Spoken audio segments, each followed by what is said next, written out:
Bam! MC is in the house. What's up, folks? My name is Justin Garcia. I'm also known as Master Chim, and welcome to the Warrior Stream. I'm here every Wednesday at noon Eastern Standard Time, taking a topic deep dive and having a good time while doing it. Today, I got a pretty interesting, powerful, valuable uh, show planned for you. I'm usually a little biased, obviously, but before I get into that, just a couple things for housekeeping. If you guys are not getting my emails, you are messing up. You can go to masterchimletter.com and sign up. The emails are free. I send them every day, usually taking topics like these and getting a little bit more aggressive, in the emails when necessary. Basically, there are a lot less constraints and restrictions and regulations that I have to abide by like I do here. I mean, because anybody that's on YouTube is playing the game, social media in general. But the emails tend to be a little bit more, I guess, transparent, maybe, because I don't misrepresent myself anywhere here. So I'm certainly honest, but I could get just a little bit more into the weeds, in those emails. So make sure you're signing up. All right. Who do we have here? Jamie, what's going on, brother man? Good to see you, my man up in Canada. Corey, what's up, brother man? So right now I'm streaming as usual on a couple of Facebook pages and my main YouTube page. Sometimes you guys, I know, like, you don't get to see the people that are watching on the other platforms, but rest assured they are there as I'm trying to figure out this thing. I think last week we agreed that I wouldn't put the comments like rolling because you couldn't even read them. Didn't make sense. So that's something. Yarn Sexa, what's up, Dawn? Good to see you. Aaron writes, what's up, Aaron? She writes, after I put the YouTube live video on a TV, Elfwin noticed your logo, whatever, and called out to Jamie, who was minding the baby. Daddy, you need to turn on Facebook message. She'll be there. That's awesome. Tell her I said, Master Chim said what's up. Awesome. All right. So what are we talking about today? So I've been going on and on about centralization for, I don't know, the better part of a decade at this point. Some of you guys are old school here and remember my very first podcast, which is the Pressure Project that I had with White Boy Pat. And even back then, centralization was a thing. As a matter of fact, I think Jamie, I think Jamie was even a guest on one of those episodes back then. And centralization emails, I've written countless emails about this concept and things, on the periphery of this concept. Basically, centralization is bad, right? And there's a point where the centralization we accommodate is an investment. But past that investment point, we really just get into, throwing away our self, our identity, our sovereignty, etc. So the topic of today, centralization, the silent death of identity, I wanted to, as I usually do, codify this in a way that it's easily delivered. So you guys know me, I got a list, and I got my list. And the list that I'm going to be going over today, and I actually was organized and responsible enough to put this on the banners. All right. So the 7 chains. I didn't put the numbers next to the thing, so we'll just count them off as we go, right? The number 1 chain of centralization. Comfort as the drug, right? So the whole premise of this idea of centralization being the silent death of identity is all of it is about removing your ability to be you, removing the incentivization you have to be you, oftentimes controlling you in a way that you voluntarily engage. Comfort as the drug is how it gets done first, right? So there's 7 chains. This is the first one. Now, how does this trap you, right? So if a chain traps you, how does it trap you? Well, the system, we're looking at, like the government, the aquarium of society, whatever that larger identity that we exist, with, at a smaller scale, whatever that identity is, they are always going to incentivize you complying to their wishes, right? So in tribalnomics, I talk about the tyrant, right? The tyrant is the leader who says, we don't have another mission. The tyrant says, the leader is me. So if I want to go this way, we're going this way. If I want to go that way, we're going that way. And the less you give resistance, the easier it is on the tyrant. Well, similarly, society, the aquarium at large, they're scaled at a level where they cannot accommodate your offset. In other words, they can't give a shit about you. Their scale is too large. So they have to find ways systemically to placate everybody so that their authority can become more and more centralized. And all of the autonomy and sovereignty of the individuals is given to them by those individuals, right? So the first thing with drug is, with the comfort as a drug, is the system is always going to offer ways for things to be easy and convenient. They'll position convenience like it is the success that you're seeking. What is the frictionless life? We have the streaming, we have the automation. You don't even have to go down the block to get a sandwich anymore. You could just pay somebody to deliver it to you. All these things not only remove the friction from your life, but it also becomes normal. It becomes expected. You as an identity learn how to exist with those amenities, with those conveniences. The problem is, your survival instincts, the cognitive ability to problem solve, all those things atrophy because you're not using them, right? One of the main universals our body runs on, use it or lose it. And if you are not actively engaging your problem solving, all of those drives and instincts that allowed us to survive as a species, if you're not engaging them, why should your body invest any more resources in maintaining it? It's not going to. I've said before in many different ways, every time you add a comfort to your life, it's at the expense of a little bit of your power. Everything that happens once you diminish your power, there'll be things that you once did normally. And every single one of you could identify with many things like this right now. I guarantee it. Things that you used to do at one point in your life that now seem absolutely intolerable. Like, oh, how did I do that? There's no way. I mean, by the way, I'm not exempt from any of this shit.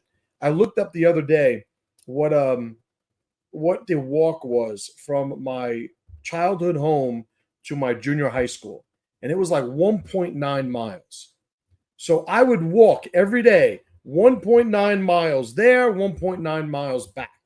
And it wasn't, I'm getting in an exercise session in. It's like I was going to fucking school. And that's all it was. And it was normal. Because life has become so convenient and easy and comfortable, we now have to codify these things because they're not normal, right?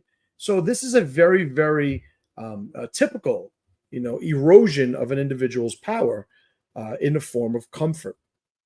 What'll happen is over time, you'll start avoiding challenges. And anything that isn't giving you an instant payback, that instant gratification, it's going to seem not worth it because you're so comfortable.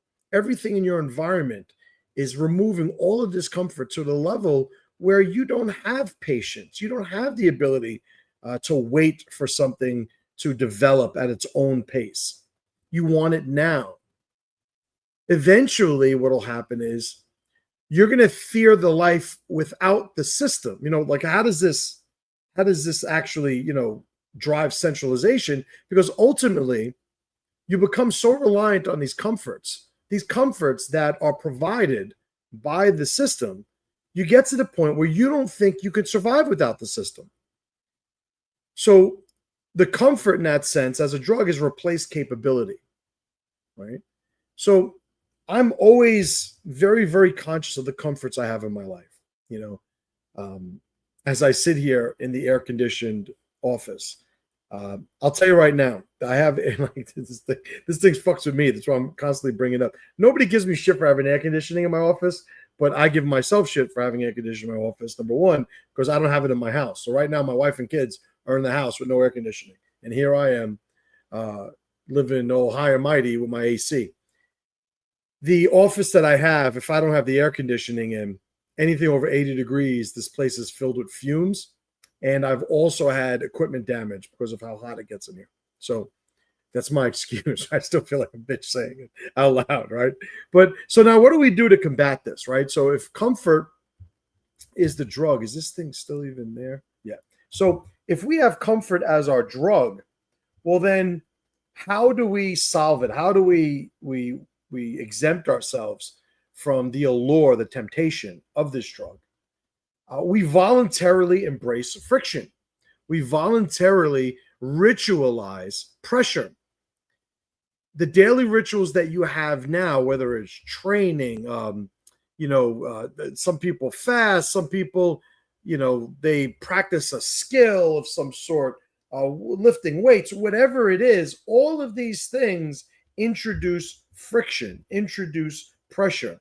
And those aspects of your personality that are emboldened, empowered by that, are going to have, they're going to be sustained, right? So that is one of the things that to battle this comfort as a drug, temptation, we can do, right? We could introduce voluntarily friction and resistance in the form of, training, just codifying different physical things, basically doing things that are difficult that you could look at and also say are probably unnecessary for any other reason than to keep that sort of satisfied, that component of who you are satisfied. So it doesn't, sort of fall by the wayside, and we don't become completely apathetic to those things, right? So that was the first one, comfort as the drug. The next, chain of centralization. Validation becomes the leash. So how do they do it to us now? What are they doing? This is how it traps you. This chain has you relying on external validation. When we have the approval of strangers, we feel like we're being more valuable. At this point, I think everybody's at least technologically savvy enough to know that even the identities on social media platforms may be bots, may be chat bots, AI-driven identities and bots. Like, they might not be real people. Just think of how ridiculous it would be for an individual to sort of measure his own sovereignty by the approval of bots. Well, it happens every day. It happens every day because this is the society we live in. Social media, whether you're at work, the hierarchy's there even. Everything is about getting recognition. And this is the leash. When I say validation becomes the leash, this is the leash that eventually develops. You need that. You depend on that. You wind up hiding your offset, right? Those of you who have read TRIBALNOMICS, there's overlap and offset. The overlap is the things you have in common. The offset are the things that are uniquely you. Well, when you are constantly seeking this external validation, you wind up hiding those offsets. You wind up hiding. Somebody asks about what's your favorite music, and everybody likes heavy metal. You might talk about that one heavy metal band that you like and ignore all the rap bands that you like. You tend to sort of assimilate that way because you want that recognition, that reinforcement. You're going to do it to avoid, the criticism, avoid rejection, avoid the judgment that will have you feeling like you are lesser version of you. You feel incomplete if you don't have this approval from these other individuals, right? Seeing some comments. I'm going to be missing these comments here, so be patient. Corey writes, navigation with maps and road signs versus GPS is one of the first examples that comes to mind. Yeah, and these examples are abundant. They're plentiful. They're everywhere. How many phone numbers do you remember anymore? Like, I literally know, I think, maybe 6 phone numbers. And of the 6 phone numbers I know, 2 of them are the old phone numbers I had growing up that aren't in service, right? But like when I was 10, 584-5320. That was the old phone number. I don't know how I still remember. That's the way the brain works. But every single time we're given a amenity in the form of convenience, it costs us power. In other talks, I've talked about, making sure that every single time we add that convenience, we leverage that surplus into something more powerful, right? So back to the validation here. If you are somebody who is compliant because it becomes your default sort of identity, who's in charge of you, right? So remember, the whole thing is this is a chain of centralization. You are giving authority to other people. Well, if you need to be compliant in order to validate who you are, it becomes your identity, then you're not even in control of how you feel about you, right? Go to any social media platform, the likes, the comments, sometimes it's the super chats, right? The people giving you $1 on your talk. And like, these are the things that, you have that dysfunctional dopamine relationship with. And most people just don't realize. They feel like they're the one driving this because they're doing the thing that gets the approval. Oh, so I'm in control because I'm doing the thing. And some people, if they don't think about this, they don't realize that they've given control over to the other person, right? And they will continue to pursue that, which is why it becomes a leash, even if it's at the detriment of their own identity, right? So they're not somebody that's looking to, just sort of, march to the beat of their own drum, as most people should, as everybody should being a loaded word. And the problem is with this over time is you just can't really separate who you are from that sort of modified, malleable, curated version of you that gets all the approvals, right? And that's why validation eventually becomes a leash. So how could we battle against this? What could we do to stop this? I would say that you need metrics. You need to actively create metrics that don't include other people's participation. A sort of private scoreboard. Did I win today? What are the level of wins that I have this week? And they should be judged on criteria that compares your mission to your movement. Did I move according to mission? And anything that happens as a result of that, that is the thing that should be validating, your movement. That should be the thing that's measuring your sense of self-worth, right? Hope that makes sense. So let's get to the next one. The next chain of centralization, isolation is weaponized. Isolation is weaponized. The system will convince you that being alone is dangerous and shameful. But here's the thing. They're not going to drive you into tribes. They're not going to drive you into a group of people who benefit when you become stronger. Quite the opposite. They're going to drive you into these, I call them in my 3 Roads Manifesto, the comfort collectives. They're going to drive you into these centralized almost communities, these not social units, but these social structures where you are not going to be lonely, but you are still going to be alone. And when you participate in whatever your identity is with this crowd of people around you, you start to fear exclusion. You start to fear isolation. You start to tell yourself, you know what? I'd rather be weak. I'd rather be mediocre. I'd rather do just enough than potentially be alone. In TRIBALNOMICS, in the 3 Roads, I talk about the need to develop the self. Self-power is one of the components of self. Self-power is the ability for an identity to maintain its integrity despite the growing stressors of the environment, right? This is how we have an ability to stand alone, an ability to sort of stick to our guns, to do what we're going to do, despite what everybody around us might be doing. If you're somebody who's been convinced to fear exclusion, then things like independence or dissent, it threatens your access to the group. It threatens your access to the group's protection, the group's resources, maybe, or, piggybacking on something I said earlier, the group's approval, right? If you're somebody who doesn't want to be alone because also you have those approval issues, this is another reason how isolation gets weaponized, right? In my tribal regulation scale in TRIBALNOMICS, I talk about I mock you so I don't have to punish you. I punish you so I don't have to exile you. Well, here's the thing. Exile is a thing. It is an escalation over punishment. Some people don't see it that way, and probably good on them. But to people who have had isolation weaponized against them, the possibility of exile, and that could be social exile, emotional exile, economic exile, physical exile, it keeps you compliant.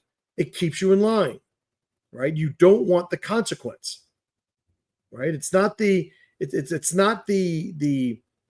cost of compliance itself that you're worried about. It's that if you don't comply, it's the being disconnected from the group, right? Because they have convinced you that you need to be around. You need to be plugged in, so to speak, right? You need to be on the grid. And we could literally see examples of that where people around the country are trying to opt out of the electrical grid and they still have to pay, right? Or they get, solar in their house and they still need to be plugged into the system, because of safety or whatever other bullshit fucking reason they give you, right? This is what happens when isolation is weaponized. So how do we battle this? How do we move against this from being a thing? Well, you wind up creating alliances with people who are not plugged into the system at the core of who they are. You build these sort of sovereign alliances. You connect with people who also don't want to be centralized. You connect with people who also are not scared to be alone potentially. Your tribe reflects that. It reflects the values of your and their offsets, right? In my Three Roads Manifesto, one of the lines is, we can never give everything to the tribe, because if we give everything to the tribe, there's nothing left over to lead it with, right? And I get into the details of that in the manifesto, but the idea of it is your offset that exists outside of what you have in common with your allies is integral to who you are. That is how you maintain the sovereignty of your identity, right? There should always be a dedication to mission over conformity, right? See, there's a comment here. What we got?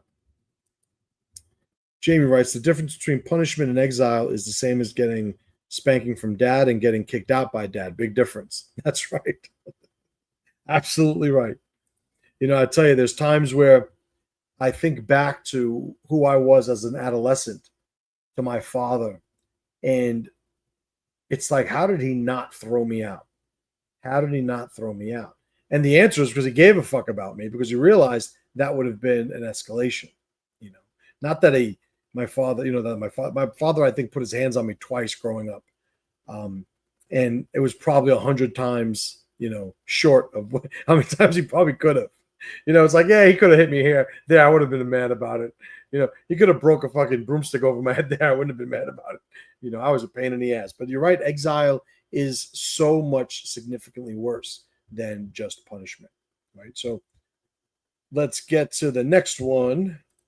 So that's isolation is weaponized. That's 3 for those of you who are keeping count, because of course I forgot to put the fucking numbers next to these things. Number 4, surplus without sovereignty. Surplus without sovereignty. So this chain of centralization also traps you. How does it trap you? You're encouraged to chase income, to chase productivity, and it becomes proof, to chase status. It becomes proof of your success. You're the person that when you produce, you're successful. When you produce value, it's not inherently good or bad. But when you produce value in an infrastructure that is owned by others, it is centralized. There is a little bit or a significant loss of your autonomy if the only value you create is for other people. But this is what happens in a system that is centralized. You will create, you'll be expected to create, you'll be expected to produce, but none of that creation or production contributes to your autonomy. And this is why it's called surplus without sovereignty. The rewards that you get are sort of payoffs, literally and figuratively. The praise, the money, the comfort that we spoke about, all of those things mask who really sort of owns the game.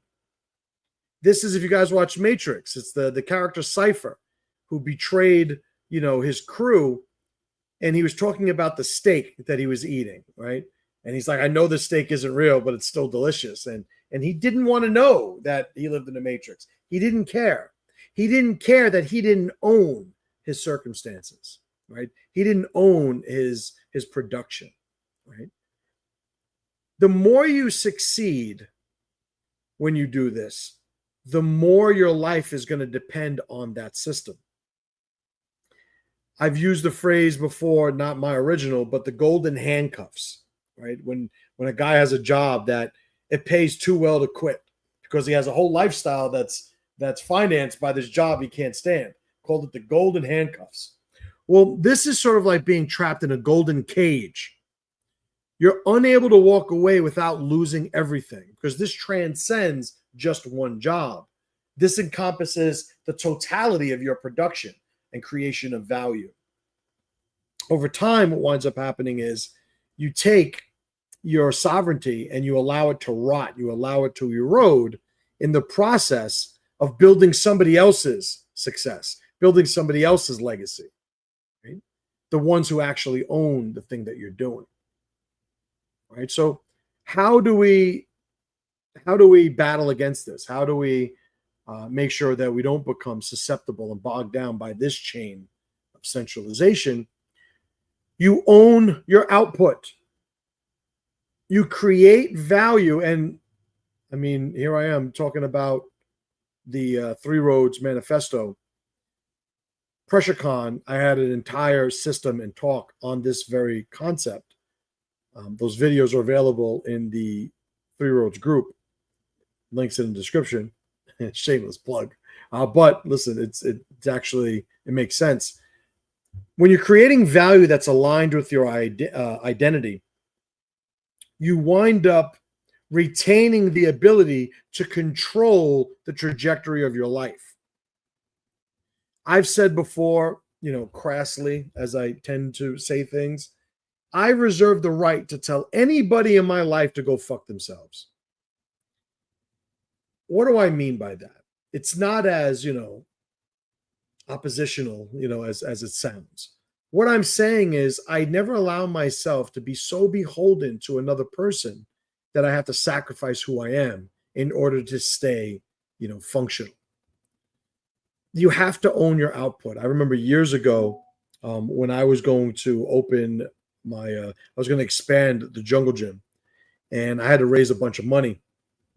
I had a parent of one of the students say, like, hey, I'd be more than happy to be an investor in the expansion, and like, this is nothing wrong for him offering this, but he was going to give me a whole bunch of money for a percentage of equity in the business.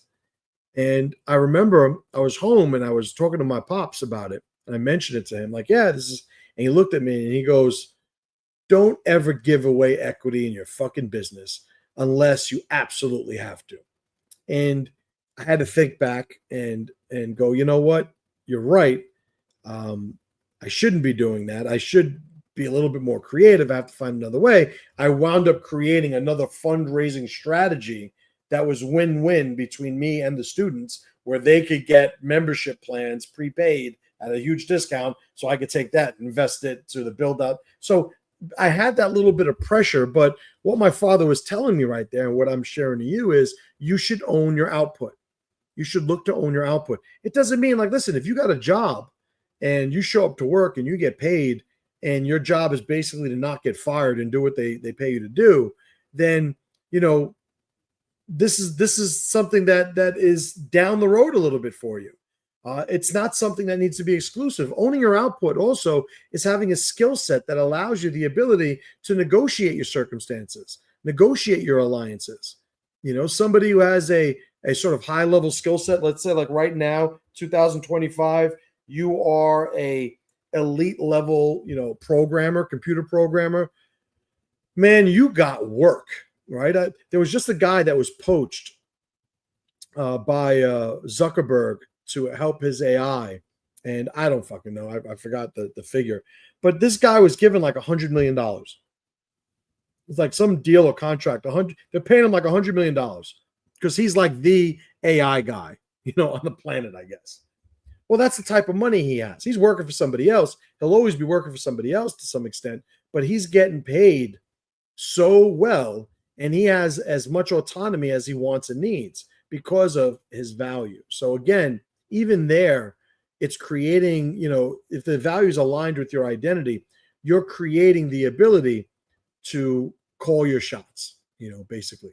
Right. So that's how we manage to battle the surplus without sovereignty chain. D, what's up, brother? It's my brother saying what's up on Facebook. Let me show him. So you guys on YouTube, you might not see him.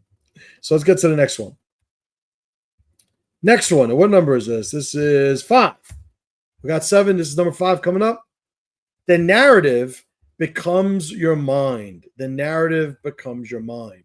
So how does this chain trap you? Schools, media, social media algorithms, they all define for you what is good, what is intelligent, what is moral. And they do it over and over and over again. So you start repeating their values. You start arguing their arguments without even realizing that they were installed in you. I shared before this video, or at least spoke about it. This video with Darren Brown, like that mentalist guy, and he has this great, in my mastermind, I have the video up because they won't copyright strike me if it's in a private thing. But basically, I had these 2 ad guys, right? These 2 marketing experts, and he had a job for them. He had this show, right? And it was like, you know, it was a mentalist, all these weird little things he did. He had this one thing where he had these 2 ad guys. His producers put them up in a hotel for the night, and he said, tomorrow morning, I'll send a driver, bring you to my office, and I got an ad I want you to make. They agreed. He sent his driver to pick them up. They go into the room, and Darren Brown's there. He goes, listen, I have this idea about a pet funeral service. And I want you to develop a whole, you know, logo and tagline, you know, help me brand the marketing for this pet, you know, cemetery service. And they said, okay, you know, they had like an hour. And before he left, he gave them an envelope. He said, I just want you to see the, you know, keep this on the table in front of you. When I come back in an hour, I'm going to ask you to open that, but I don't want anybody to touch it. So whatever, they put it down. They come up, they have, you know, the whiteboard, they're sitting there, you know, spitballing these different ideas. They finally, you know, an hour later, Darren Brown comes in, and these 2 ad guys have a logo and a tagline. And Darren Brown looks at it and he goes, oh, that's really cool. You know, he goes, tells to one of them, you still have that envelope that I gave you. And they say, yeah. He goes, can you do me a favor, open it up? Tears it open, and it's almost identical to what they have on the board. How is this even possible? He winds up showing that when he had them picked up, and by the way, I think this was reflected in a movie. White Boy Pat told me the other day that it was in a movie that this happened. But anyway, when he had the guys picked up, everything on the drive from the hotel to the office had all of the imagery and wording that eventually seeped into their subconscious and programmed them to create this thing that he showed them he put in their head in the first place. people do not realize just how vulnerable their brains are to programming.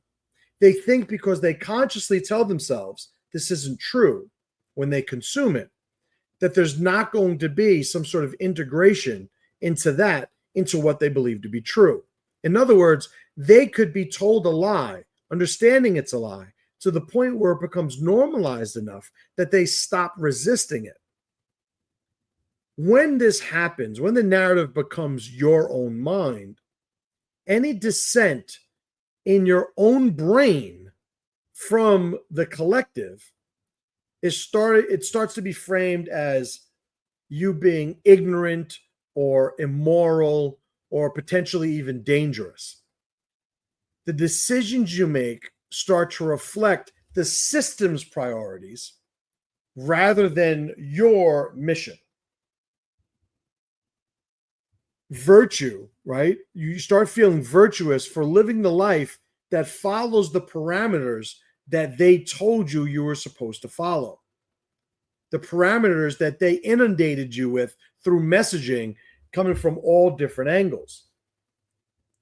Eventually, that sort of consciousness, that inner voice that you have, starts getting replaced with like the script that you had no idea was uploaded to your computer, so to speak, by the collective. So how do we battle this? How do we battle the narrative becoming, what we consider to be our own mind?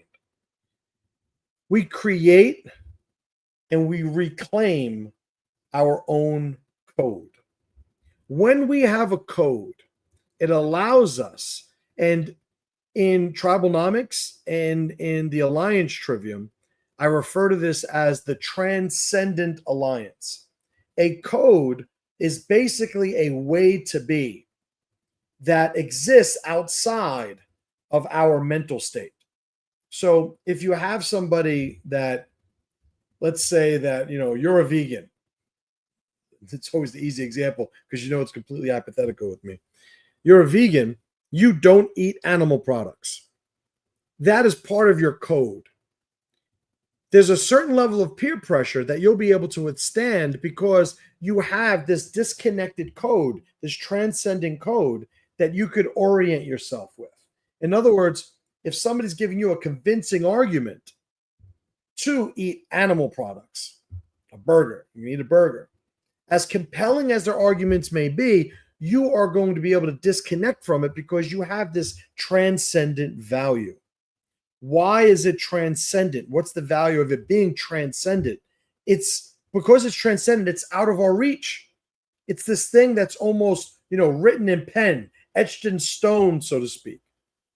So how we feel about it in the moment does not change it. So in other words, when we have a code, we rely a little bit less on making the right decisions in the moment and a little bit more with following with a sense of loyalty, a optimized code of ethics. Right? Hope that makes sense.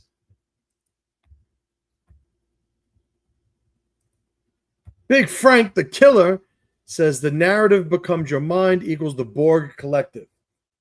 With the perfect Star Trek reference, you are absolutely right, and I obviously absolutely agree. That was one of the things, if you guys are any Star Trek nerds here, the Borg, which is like a villain sort of collective, right? Can't call it a character, in Star Trek Next Generation.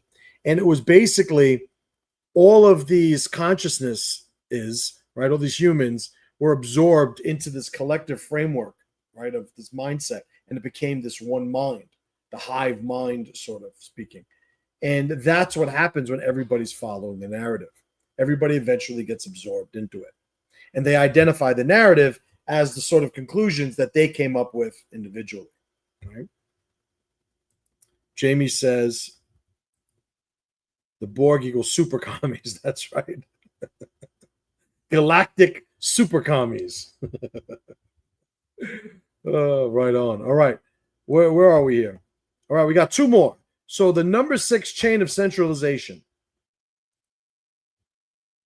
Crises as the final hook. Crises as the final hook. I misspelled that. It should be crisis. I guess it could be crises, but then it would have to be hooks. Can I? Let me see if I can edit this in real time.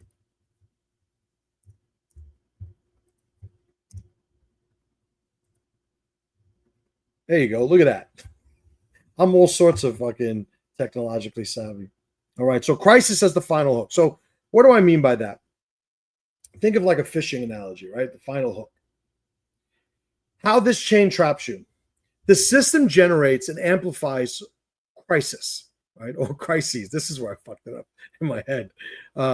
Basically, economic crisis, social crisis, environmental crises, all of these things wind up creating fear. It creates instability. It removes the sort of certainty that people require to navigate their lives, right? An example I've used before in past talks is if you were to walk outside and all the cars that you see in the street start floating in the air, you wouldn't just think, what is going on with those cars? You may very well question the nature of reality that this is even possible. It's almost like I have bigger questions than what's going on with the cars if I were to see something that ridiculous. People require a certain level of certainty in order to be able to sort of anchor their identity to the backdrop of their reality. With the crisis, you undermine that, you erode that, you remove that stability. So it's hard. It's almost like if you're stepping on ground and one of the places you're putting your foot almost collapses. And like every other step now, you're very tentative and you can't move at a regular pace. This is what crisis does. What winds up happening in these crises is you have now the collective, right? The centralized authority. They're the ones that get to swoop in and position themselves as the savior. It begs the question, how many crises that we, right? It's not get too conspiratorial here, but logically it makes sense. If you want to control people, I think it's called the Hegelian dialectic. You create a problem and then you synthesize a solution. It's like, the Patriot Act in America. I'm not saying that we're responsible for 9/11, right? Because saying that on YouTube would be irresponsible. But obviously, authority was incredibly and significantly more centralized due to the Patriot Act, which never would have been passed had 9/11 never happened, right? Men wind up trading their autonomy for safety. The Patriot Act is an example of men signing away their freedoms, or agreeing to these freedoms being signed away. But for what? For relief. That's all it is. It's relief from the crisis. Each new crisis reinforces the logic that survival requires compliance. We saw this in COVID. You have to listen to what we're saying to you. Look at all the other things that we did for you by you listening to us. And it's almost like stop vetting what we're saying. Just listen to what we're saying. Don't vet it. We should already be bypassed. That is the mindset of the authority. That's at least what they're selling us. They know they're full of shit. But if you want things to be centralized, you don't want people to question everything. It's one of the observations that I've made all the years, not only having the podcast and engaging with people around the world, but also coaching. I've had coaching students around the world. It is only in America that I have noticed, anecdotally as this is, it's only in America that I've noticed that men have a tendency to start with, I'm my own authority, fuck the government.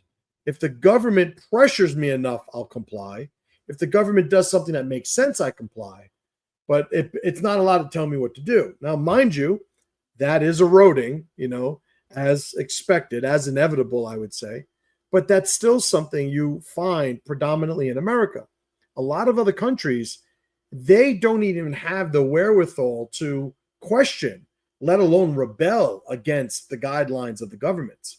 They're just not raised that way. Why? Because the governments in those countries, a lot of times, like how did Castro come to power? How did Chavez come into power, they make all these promises. They try to make everybody see how absolutely terrible everything is, and they're the solution. That's what winds up happening. By the end of this process, run, iteratively, the fear of instability locks in people a sort of permanent dependence on the stability the system provides. Yet another means by which centralization escalates. So the crisis as the final hook, how do we resist this? For this one, there were a couple of different ways I thought of. I decided on this particular one. We train for self-reliance under pressure. We develop our physical abilities, our financial autonomy, our mental preparedness. By developing these things, we wind up not becoming vulnerable in a way that a crisis could leverage, right? Could exploit. If I'm somebody who doesn't care, who knows how to swim, right? Let's say I'm somebody who knows how to swim. And suddenly the shallow end of the pool falls out and it becomes, instead of 3 feet deep, 30 feet deep. I know how to swim. I'm not worried about that. But to the people who are on the shallow end, because they can't go to the deep end, because they can't swim, their entire life is upside down. Floor drops, they can't swim. Now there's the lifeguard. Throws them a life vest.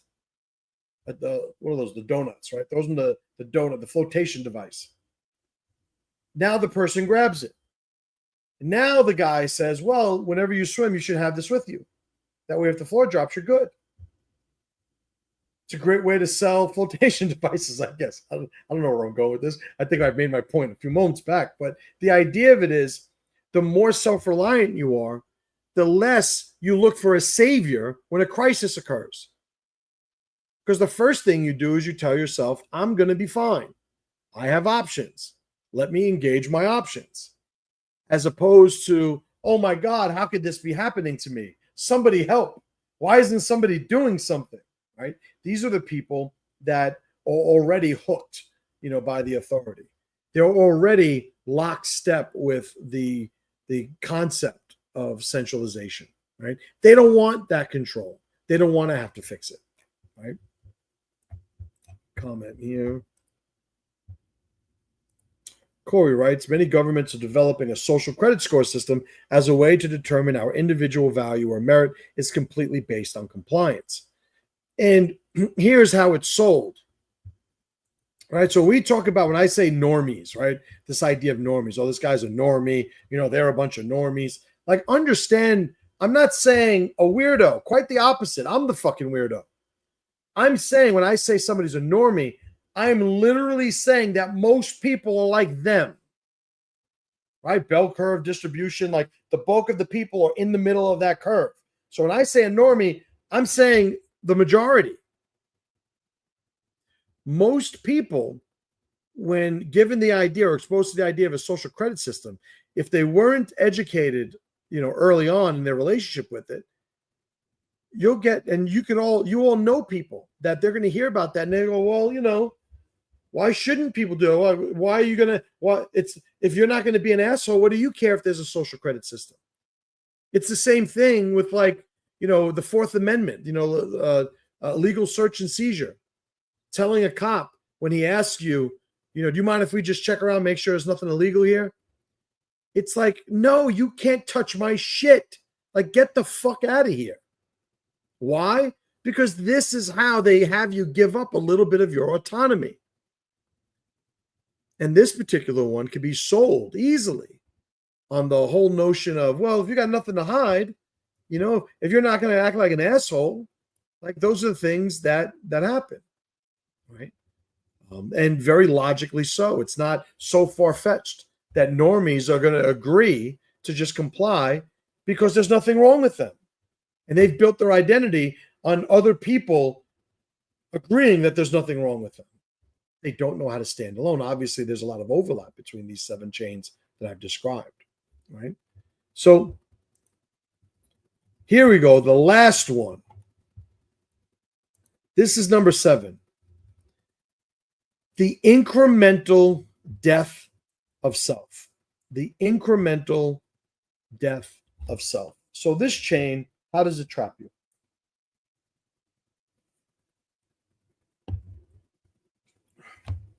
Centralization rarely demands full submission at once. It seduces you, it erodes you with small little compromises, right? The death of 1,000 cuts, that's the old phrase. People give away a little bit at a time. Now, I don't want to be all doom and gloom, but any mechanism by which the government can seize control from the people is inevitable.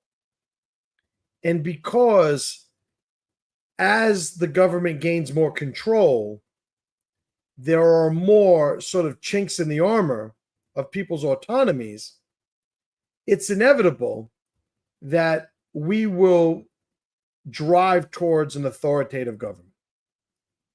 This is my belief. This is what I see. Anything that can be done by somebody, even if at the level or the scale of the individual is thought as being unethical or immoral, somebody won't think it's unethical. Somebody won't think it's immoral. And those people, when you raise numbers up, those people will tend to do those things. As those people tend to do those things that other people won't, the Overton window shifts because this unethical, immoral behavior becomes more normalized. We start normalizing the things that at one point we thought were unethical, immoral, or deviant statistically. This is inevitable. When you have somebody that is likely to comply when given the opportunity to do so, the scale could be almost insignificant. It could be, a level of compliance that feels harmless. It could even feel like logical, rational to somebody. I'm doing it because it makes sense. Why wouldn't I do it?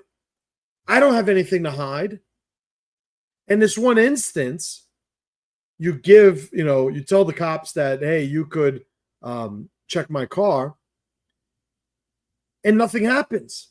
And you tell yourself, right? I have a friend of mine, one of the greatest warriors I know. He had a quote: "Success is not proof of best action." That's the Dragon's quote, right? Even though you let the cops check your car and nothing happens as a result, most people will walk away going, see, what's the big deal? What's the big deal? They don't understand the implications. They don't understand how this scales, right? The guy, the people who want the king because he's such an ethical ruler, they don't see Uday and Kusei coming right behind the king, right? One generation away, right? Everybody's living great. 30 years from now, 50 years from now, babies are being skewered in the street. Like, they don't see the implications of the system. Now, I will say, whether they see it or don't see it aside, I understand that, I believe it's inevitable. If it's possible, at some point, it'll be probable, right? Because there's going to be a snowball level of momentum towards those outcomes, right?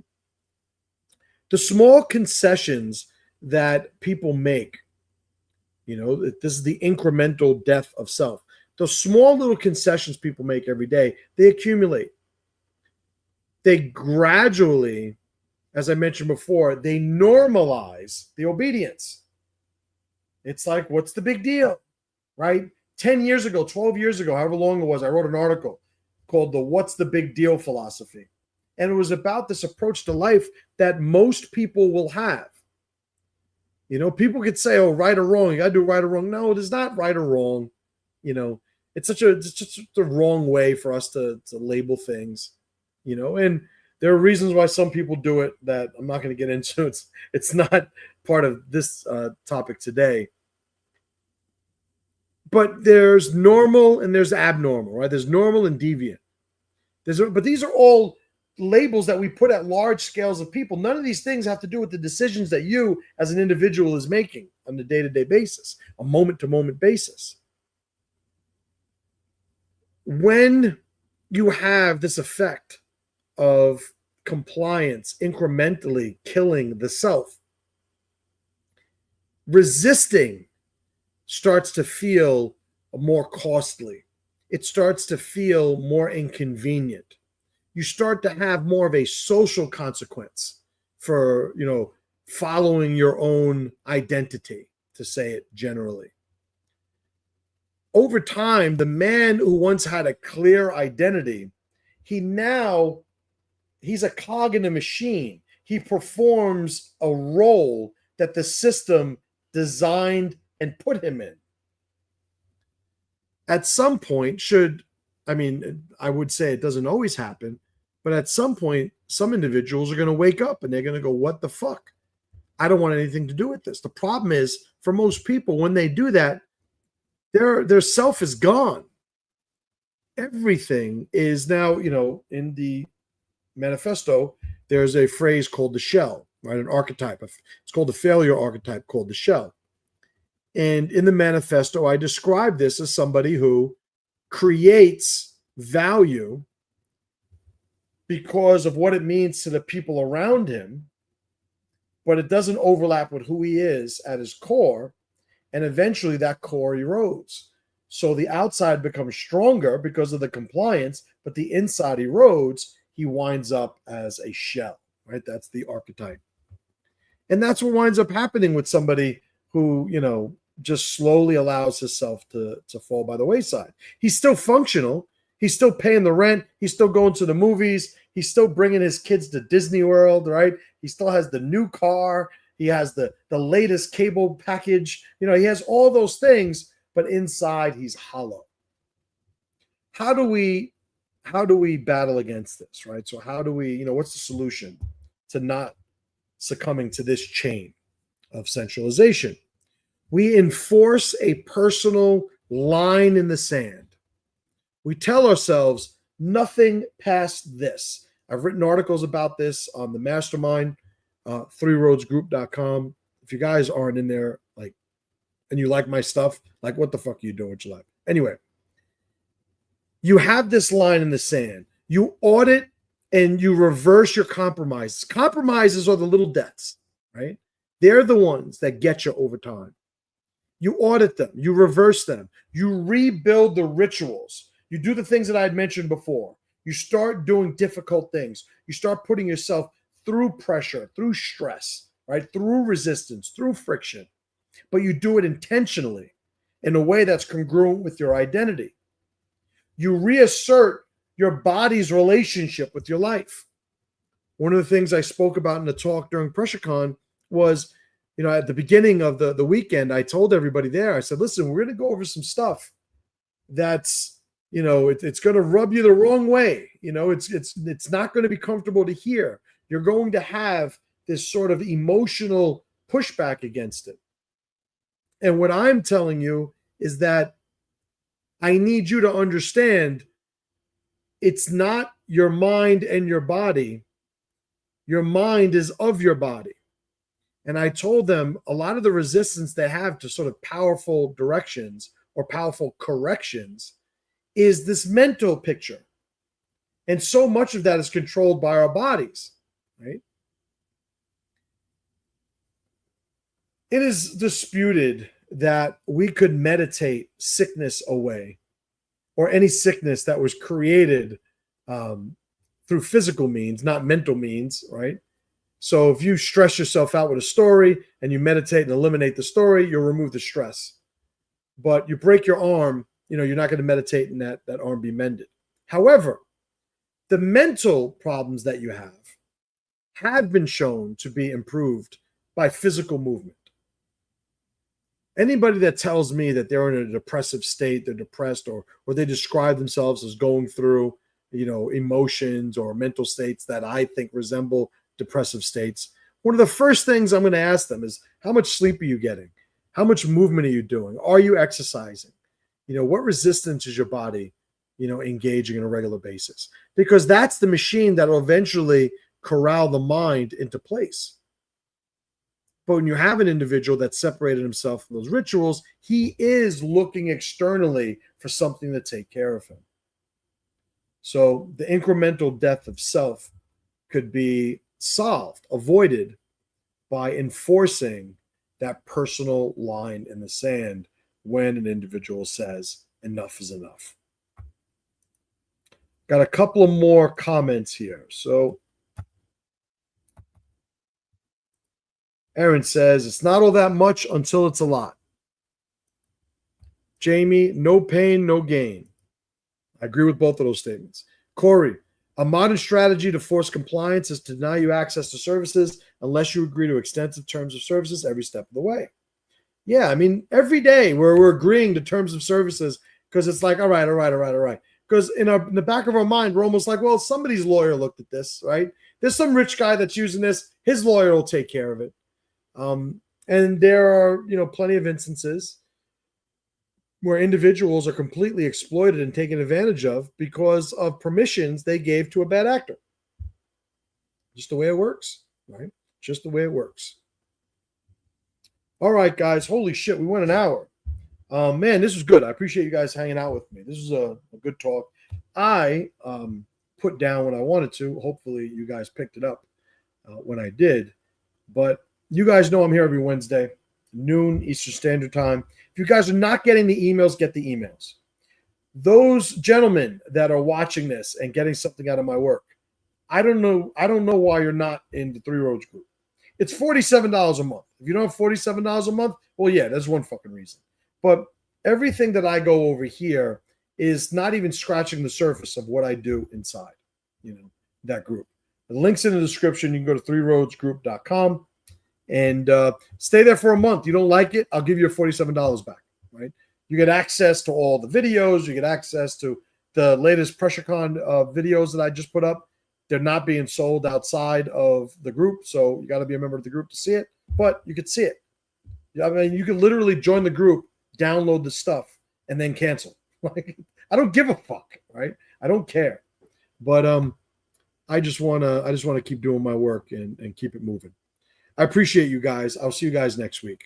And as always, brothers and sisters, pressure to power.